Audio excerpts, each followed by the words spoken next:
नमस्कार दोस्तों, स्वागत है हमारे चैनल पर। तो आज हम बताने वाले हैं सिरफिराज के सॉन्ग के बारे में, यानी न्यू सॉन्ग के बारे में। तो चलिए वीडियो को स्टार्ट करते हैं। वीडियो को स्टार्ट करने से पहले आप लोग हमारे चैनल पर नए हो तो चैनल को सब्सक्राइब करें और बेल आइकन दबाना ना भूलें। तो चलिए दोस्तों वीडियो को स्टार्ट करते हैं। सिरफिराज का बहुत ही blockbuster hit song release होने वाला है। तो जानिए किस चैनल पर यह सॉन्ग रिलीज होने वाला है। तो आप लोग वीडियो को भगा के नहीं देखिएगा, नहीं तो कुछ भी समझ में नहीं आने वाला है। शुरू से अंत तक ये वीडियो को देखें, तब आपको समझ में आएगा कि किस चैनल पर सॉन्ग रिलीज होने वाला है।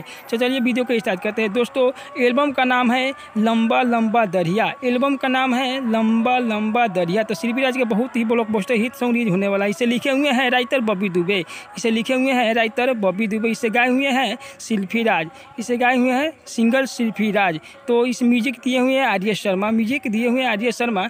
तो ये सॉन्ग को रिलीज होने वाला है 2 से 3 दिन में। ये सॉन्ग रिलीज होने वाला है विदो म्यूजिक इंडिया से ये सॉन्ग रिलीज होने वाला है। तो आप लोग देखना ना भूले। इसे 2 से 3 दिन में सॉन्ग रिलीज होगा लंबा लंबा दरिया। ये 2 से 3 दिन में सॉन्ग रिलीज होने वाला है विदो म्यूजिक इंडिया से। तो आप लोग देखना।